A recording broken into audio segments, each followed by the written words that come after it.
The first thing Lumi noticed was the taste of whiskey, not the expensive kind, but the kind you drank when you needed something to burn through the fear. The second thing was the cedar and anxiety bleeding through his collar, the frantic rhythm of his pulse against her wrist where her fingers had instinctively braced against his chest. He's terrified. That knowledge settled into her bones, and she did something that surprised even herself. She leaned into him, her hands sliding from his chest to the back of his neck, her fingers threading through his hair. The gesture was intimate, deliberate, and it told him exactly one thing: I see you. I'm not afraid. And I'm playing along. The pressure of his hand against her spine shifted, still insistent, but different now. He understood. She felt the change in his body, the way his tension eased a fraction as he realized she wasn't going to shove him away or scream for help. His thumb traced the line of her jaw with a tenderness that was suddenly less theatrical and more something else. Something almost like relief. Julian? A woman's voice, bright and brittle, cut through the muffled din of the gala. Julian, where did you? The footsteps were close. Too close. Lumi felt Julian's hand cup the back of her head, tilting her face deeper into the kiss, and she let him. She let the weight of his body press her backward into the heavy velvet drape that separated the service hallway from the main gallery. She let the fabric swallow them both as the footsteps paused at the corridor's entrance. Silk rustled. A sharp little intake of breath. The weight of a woman's gaze, cold and assessing. Apologies, Julian murmured against Lumi's lips, loud enough to be heard. I didn't realize this hallway was reserved. The voice that answered was ice and control, the sound of a woman who'd never been told no. Clearly. I'll leave you to your discovery. The footsteps retreated. The click of heels faded into the ambient noise of the gala, champagne flutes, practiced laughter, the hum of Washington's elite pretending they weren't trading favors with every handshake. And still Julian didn't pull away. He stayed there, his forehead pressed against hers, his breath coming in uneven bursts. His body was warm against hers, shaking just slightly, and she could feel the last shreds of his composure unraveling. Now, she said quietly, you're going to want to let me go. He blinked. The wildness in his eyes flickered, replaced by confusion. He stepped back abruptly, his hands falling away from her like she'd burned him. I'm sorry. That was a performance. She reached up and touched her lips, the gesture deliberately slow. Very convincing. The hand placement was good. The timing was better. You knew she was coming. She watched his face shift from panic to calculation. The transformation was almost elegant, the way a man who'd grown up in politics learned to wear his masks. She'd seen it before. She knew the shape of it. You heard something. His voice was steady now, controlled. Before. When you came around the corner. I heard a man talking about money he wasn't supposed to have. She tilted her head, studying him. That's all. And you didn't recognize my voice? I don't follow politics. She let the lie sit between them. I follow paint. Oils, mostly. Sometimes watercolors. The politics of pigment are far more interesting. Julian's eyes narrowed. He was trying to read her, she could see it. Trying to figure out if she was a threat or an opportunity or just some random woman he'd used as a shield. I need to know what you heard. You need to stop looking at me like I'm about to ruin your life. She reached into the pocket of her trousers and pulled out a pair of white cotton gloves.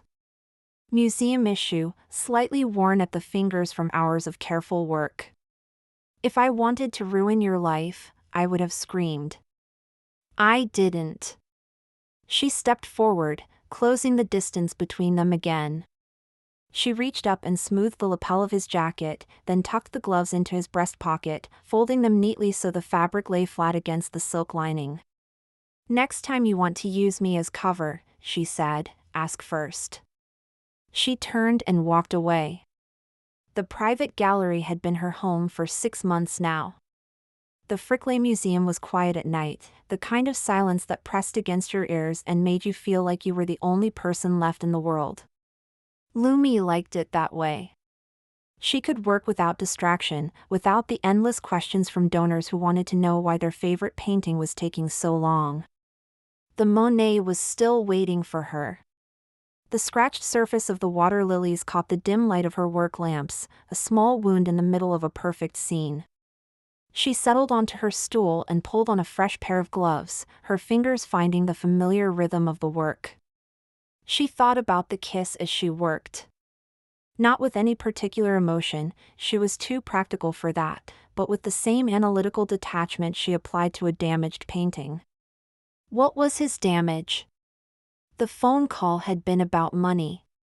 A foundation. An audit. The man on the other end had sounded nervous, and Julian's voice had been tight with controlled anger. "You don't understand the implications. If this gets out, it's not just me. It's everyone." Implications. She'd heard that word before. It always meant the same thing: someone was trying to hide something. But Julian Ashford didn't strike her as a criminal. He struck her as a man who'd been backed into a corner and was trying to find a way out. She'd learned to recognize desperate men. It was a skill she picked up in her early 20s, working in a gallery where the clientele was mostly rich old men who thought they could charm their way into her bed. The desperation was always the same: the way their eyes flickered when they thought no one was watching, the way their hands shook just slightly when they reached for their checkbooks. They were terrified of being seen. Terrified of being understood. Lumi understood them perfectly. That was what made her dangerous. She was still thinking about it when she finally packed up her tools and walked out of the museum at 1:47 a.m. The night air hit her face, cool and damp with the promise of rain. Washington in autumn was a city of contradictions, monuments gleaming with civic pride, streets humming with the quiet tension of power. She walked home through streets that were mostly empty, her footsteps echoing against the pavement. In the distance, the Capitol dome caught the light from a passing car, white and indifferent. She didn't think about Julian again until the next morning. The flowers arrived at noon. 12 white roses, each one just this side of blooming, wrapped in paper that cost more than Lumi's weekly grocery budget. She lifted the small card from its plastic stem and read it twice. "You're right. So I'm asking formally this time. J." She smiled. It was a small thing, that smile. The kind she usually kept to herself in moments of private satisfaction. But she couldn't help it. He'd thought about what she'd said. He'd let it sit with him, and then he decided to respond. Not with a phone call, too forward. Not with a visit, an invasion. But with flowers and a note that acknowledged her statement without apologizing for his actions. A calculated move. She didn't call him. She didn't leave a note. She let the silence stretch, let him wonder if she'd received them. She moved the flowers to the windowsill where they could catch the afternoon light and went back to work. 3 days later, the phone rang. It was the museum director, her voice bright with forced enthusiasm. "Lumi, darling. I have a rather unusual request. Julian Ashford has reached out to the board about a private restoration. A Degas pastel from his personal collection. He specifically asked for you." Lumi sat back in her chair, the phone tucked between her ear and her shoulder. She was cataloging a Renaissance sketch, and the charcoal lines blurred slightly as she processed the director's words. "Specifically asked for you. I'm currently in the middle of the Monet restoration. The board feels, given Mr. Ashford's connections and his family's generous donation, that this is a priority. A pause. The board feels quite strongly. Lumi smiled into the phone. Of course. I'll make time. Wonderful. I'll have his assistant send over the details. The line went dead. Lumi set down the phone and looked at the white roses on her windowsill. They were still perfect, still arranged in that formal way that spoke of someone who was used to getting what he wanted. She would say yes. Not because of the board, and not because of the money, and not even because of Julian's connections. She would say yes because she was curious. She wanted to see what he'd do next. The apartment was in Georgetown, one of those sleek modern buildings that seemed to float above the street. Lumi took the private elevator to the penthouse, her canvas bag slung over one shoulder, her gloves already tucked into her pocket. She dressed carefully, dark jeans, a cream silk blouse, a tailored blazer. Practical enough for work. Refined enough to make a point. Julian opened the door. He was wearing a button-down shirt, sleeves rolled to the elbow, his hands streaked with charcoal. His hair was slightly disheveled, intentionally, she was sure. Lumi. He said her name like he'd been practicing it. Thank you for coming. You were very specific about wanting me. She stepped past him into the apartment. There are dozens of restorers in this city who could handle a Degas pastel. Many of them have more experience than I do. But none of them have your eyes. She paused, turning back to face him. My eyes? Your observations.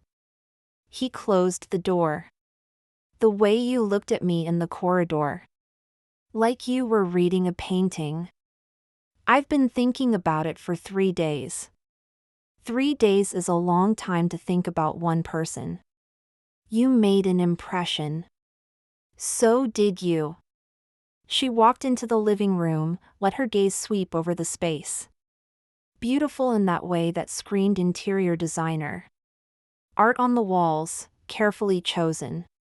Each piece speaking to a specific aesthetic that had been curated at considerable expense.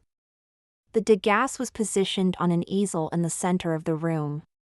A pastel of a dancer stretching backstage, her body caught in that moment between effort and grace. Lumi leaned in, examining the surface. The colors were beautiful, but there were cracks at the edges, signs of something that might have been neglect or might have been damage. She lifted the painting carefully, tilting it toward the light. The cracks at the edges caught the glow, and she leaned in closer. Someone's been in here before. She set the painting back down. The frame is new. The backing has been replaced. Someone tried to fix this painting in the last 5 years. And they didn't do a very good job. Why does that matter? Because the person who did it didn't care about the painting. She met his eyes. They cared about what was behind it. Julian's face went very still. What do you mean? She walked toward the study visible through the open doorway. His sketchbook was open on the desk, charcoal studies of 5 young faces, not photographs, but from life. She recognized the quality of the paper, the imported weight she'd seen only in specialized art supply catalogs. Your foundation, she said, not turning around. The one on the phone. It's not what people think it is. She picked up the sketchbook, her fingers careful on the edges. These aren't political contacts. They're students. Young artists, maybe 17 or 18. You've been drawing them from memory. She turned to look at him. The call I overheard. It wasn't a scandal you were trying to hide. It was a responsibility you were trying to protect. Lumi, your foundation doesn't fund political campaigns. Her voice was steady. It funds scholarships. For young artists from countries that don't have the resources to support them. She set the sketchbook down carefully. I wasn't going to say anything. And I'm not going to. Because those children, whether they get those scholarships or not, they matter. Julian exhaled, a long, slow breath that seemed to drain the tension from his entire body. How did you know? The traces on the back of the painting. Charcoal, matching your sketches. High-quality paper, imported, sold in very few places. She shrugged. I'm trained to see the invisible. He laughed. It was a surprised sound, more genuine than anything she'd heard from him before. You're incredible, you know that? Flattery will get you exactly nowhere. She walked back to the painting. The Degas needs about 6 weeks of careful work. I can do it after the Monet is finished. But I need a contract that protects the museum from liability. That's it? No questions about why I'm doing this? No demands? She met his eyes. Your secrets aren't my business. Unless they affect the conservation of the art. Julian shook his head slowly. I knew you were different. When I saw you in that corridor, I knew. Different how? Because you don't want anything from me. He moved closer, and she let him. Everyone here wants something. Everyone has an angle. But you just want to be left alone to do your work. You're wrong. She said it softly. I do want something. He went still. What? She smiled, a slow curve of her lips that wasn't quite a joke and wasn't quite serious. I want to know why you picked a Degas. You could have chosen anything. Why this one? Julian looked at her for a long moment. Then he said, because the dancer is reaching for something she can't quite touch. It reminded me of you. Me? From the moment you walked away in that corridor. You were reaching for something too. He paused. I just haven't figured out what it is yet. Lumi studied his face. The vulnerability was real, she could see it now. He'd let her see it. He'd shown her the place where he was soft, and that was more of a gift than the flowers or the exclusive contract. She walked toward the door. I'll need to see the studio space you're planning to use. And I'll need access to your records on the painting's provenance. Anything less than complete documentation, and I walk. You're not going to walk. She paused, one hand on the door handle. What makes you so sure? Because you're as curious about me as I am about you. His voice was steady. And because you already know I want to see you again. So you admit it. She turned to face him. You picked this painting because you wanted to see me again. I admit nothing. Julian. She said his name like it was a discovery. You kissed me in a corridor. You sent me flowers. You invented a reason to bring me to your apartment. And now you're standing there telling me you don't have ulterior motives? I have motives. He moved closer. I just don't think they're ulterior. She laughed, a real laugh, the kind that surprised her. You're the most complicated man I've ever met. Complicated how? Because you think you're being subtle. And you're not. She crossed the room to stand in front of him. You're the most obvious person I've met in a long time. And I find that refreshing. Julian's eyes widened. Is that a compliment? It's a puzzle. She smiled up at him. And I love puzzles. She stepped closer, close enough to see the flecks of gray in his eyes, close enough to feel his breath against her face. Then she turned away. I'm hungry. There's a place in Georgetown I like. No sign outside, just a door. Their hot chocolate is almost as good as the painting I'm about to restore. She walked out of the apartment. She heard his footsteps behind her. The place was exactly what she'd promised, no sign, just a door. Inside, it was warm and dim, the kind of spot that was known only to the people who needed it. The clientele was a mix of students and academics, none of whom looked twice at Julian Ashford. Lumi found a booth in the corner and slid into it, gesturing for him to sit across from her. Order the hot chocolate. You won't regret it. He sat, looking around with an expression she couldn't quite read. How did you find this place? I was walking. It was raining. The door was open. She shrugged. They didn't ask questions. That's one of the few things I really respect about this city. She watched him process that. He was good at that, she'd learned. Processing. Taking the information she gave him and filing it away. I've never brought anyone here, she said. Not because it's special. I just haven't needed to. He leaned back in the booth. Consider me privileged. She took a sip of her water. Don't mistake curiosity for privilege. I'm still evaluating. Evaluating what? Whether I'm worth the trouble? Whether you're who you present yourself to be. She met his eyes. The man in the corridor was different from the man in the apartment. I'm wondering which one I'll see across this table. Julian considered her for a long moment. Then he said, the corridor was instinct. The apartment was intention. And now, he gestured around the dimly lit space, now I'm trying to figure out what I want to be. Most people never even try. I'm not most people. He said it without arrogance.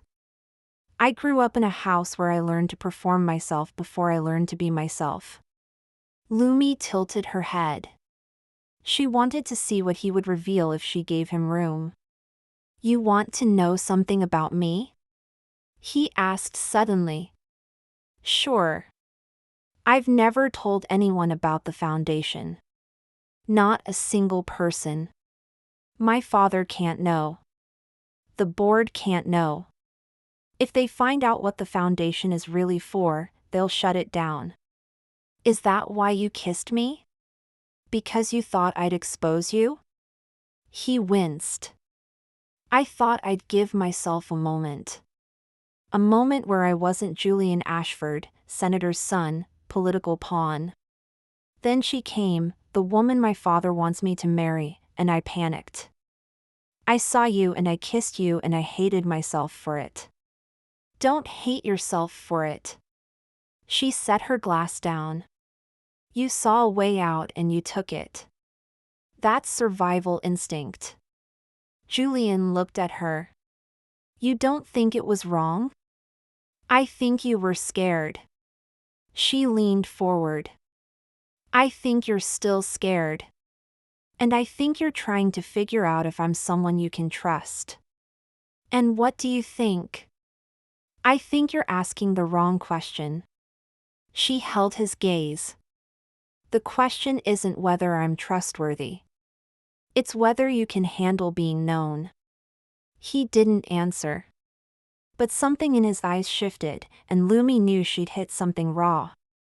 Tell me about the students, she said. Their names. How you found them. He stopped.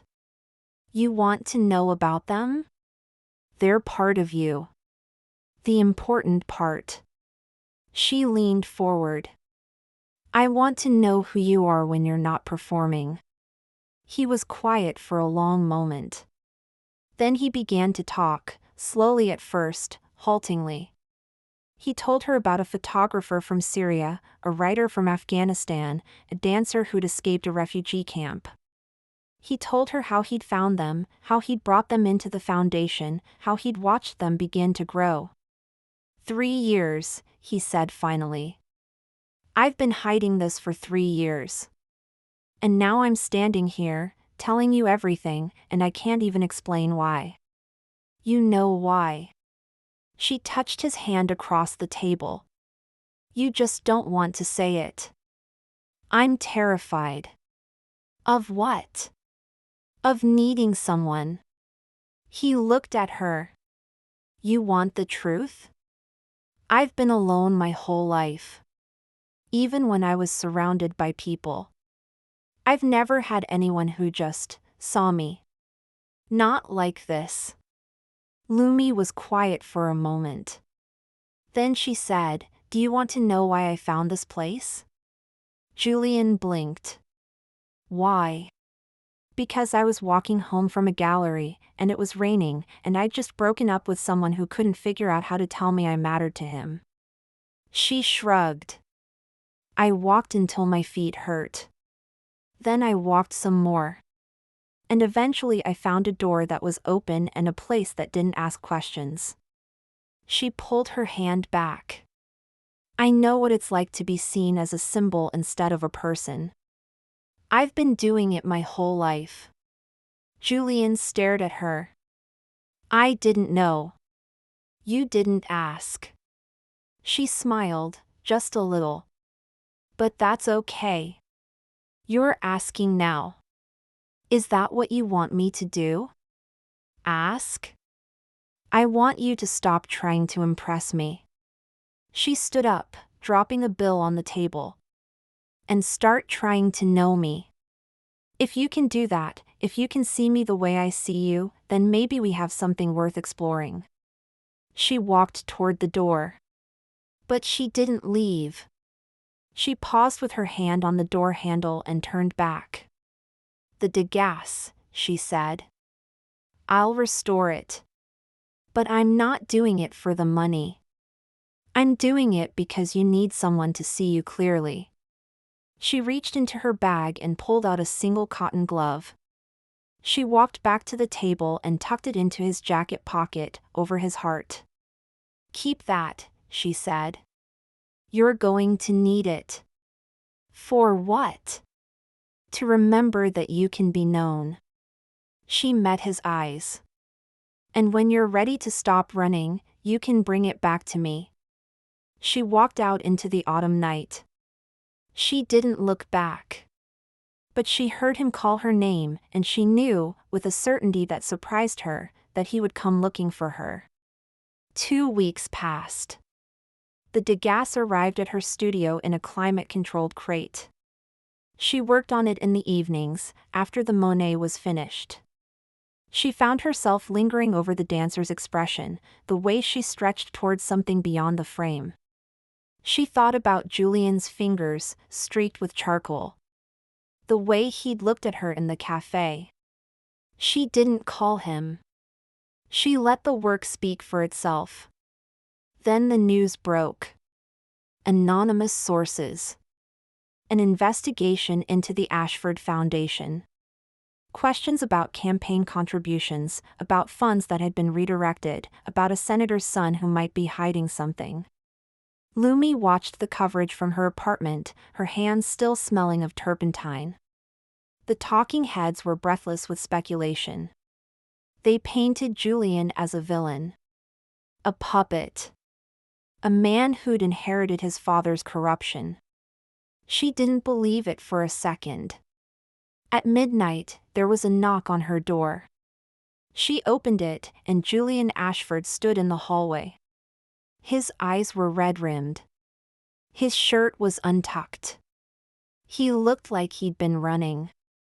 You knew, he said. You knew this was going to happen. I knew something would come out. She stepped aside, letting him in. I didn't know when. My father wants me to destroy everything. He walked into her apartment, his hands shaking. He wants me to burn the records. Pretend the foundation was always about politics.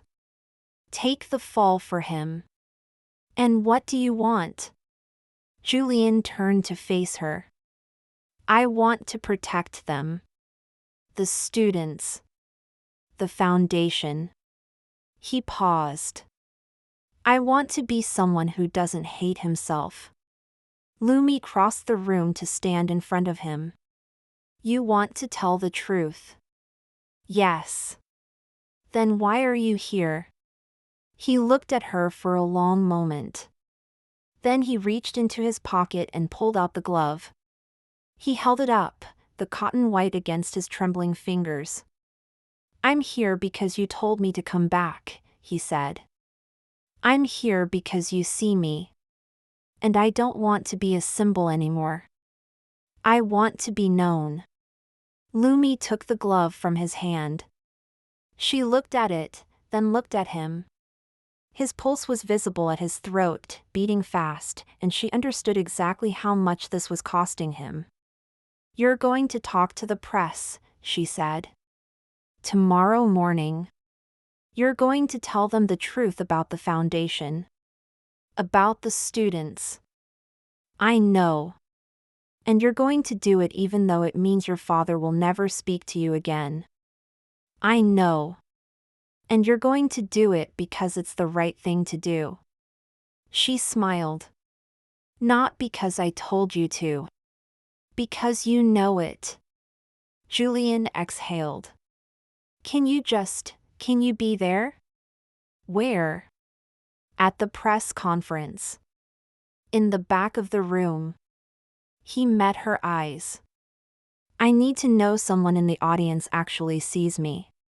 Lumi considered him for a long moment. Then she tucked the glove back into his jacket pocket, over his heart. I'll be there, she said. But after it's over, you're coming back here. And you're going to tell me how you really feel. All of it. Promise? Promise. The press conference was at 9 a.m. Julian stood at the podium, his face pale but determined. The cameras were relentless. The questions were brutal. But he answered them all, truthfully, calmly, without deflection.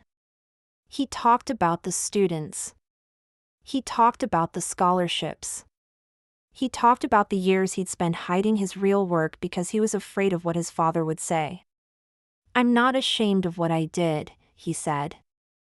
I'm ashamed that I let myself be afraid.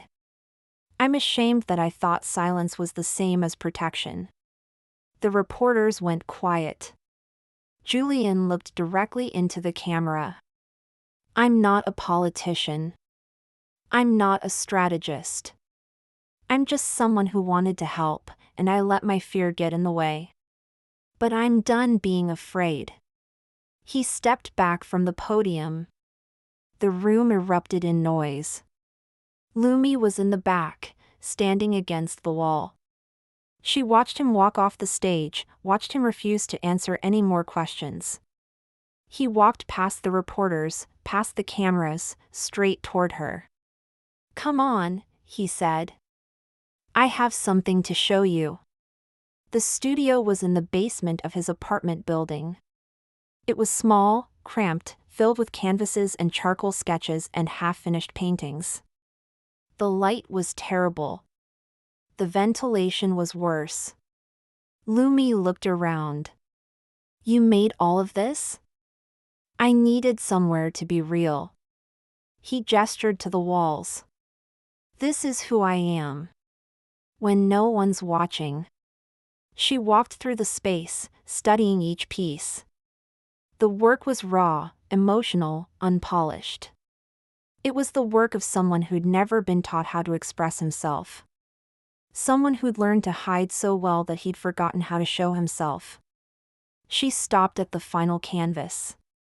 It was a portrait. A woman with dark hair and dark eyes. Her face was half-lit, caught in a moment of quiet observation. She was watching something beyond the frame, her expression steady and unreadable.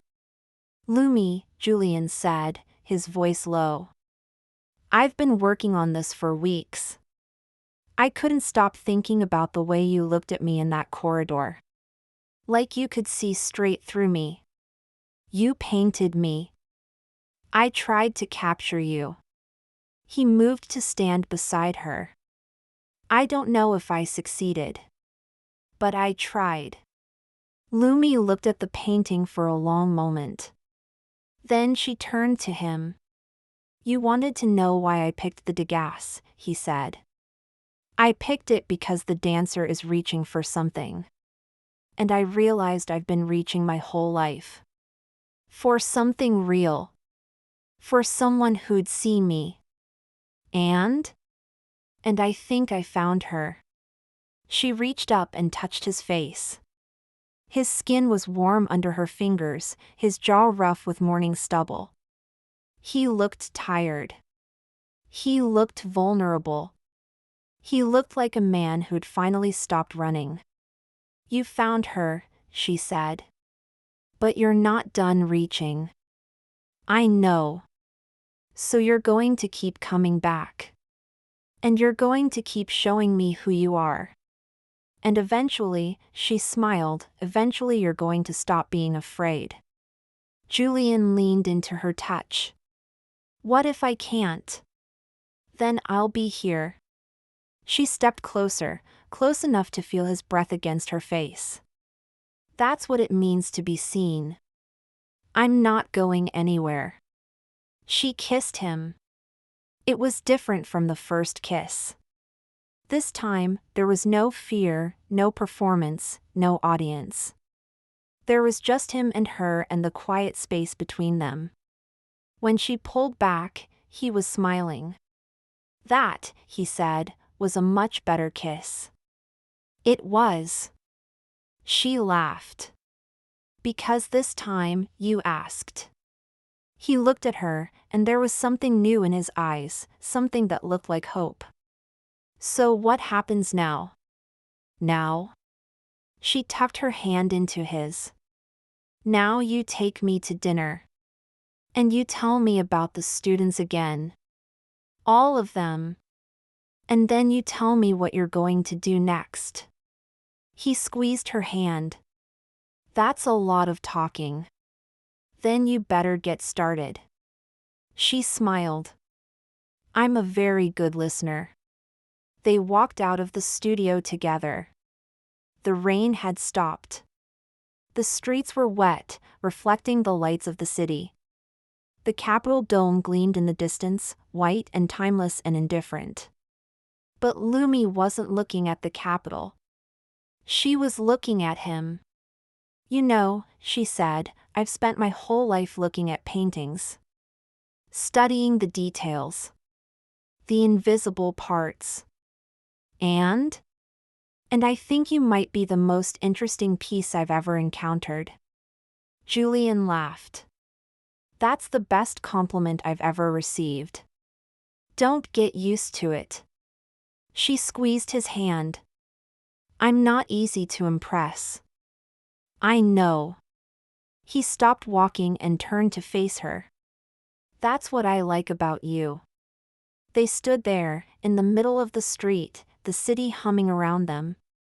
And for the first time in a long time, Lumi felt something she didn't expect. She felt seen, too. Come on, she said, pulling him forward. We have a reservation. We do? We do. She smiled up at him. I made it 2 weeks ago.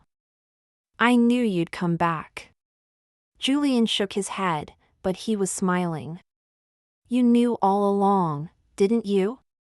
I knew you were worth waiting for. She tugged his hand. That's the difference between us. You think you're reaching for something you can't have. I know you're reaching for something that's already here. He stopped in his tracks. What did you say? She turned to face him. You heard me. He looked at her for a long moment. Then he pulled her close, his arms wrapping around her waist. I'm done, he said. Done running. Done hiding. I'm just I'm done. Good. She reached up and touched his cheek. Because I'm not going anywhere. He kissed her again. It was tender, gentle, the kind of kiss that meant something. When they pulled apart, Lumi was smiling. Now, she said. About that dinner. Subscribe to me for more content.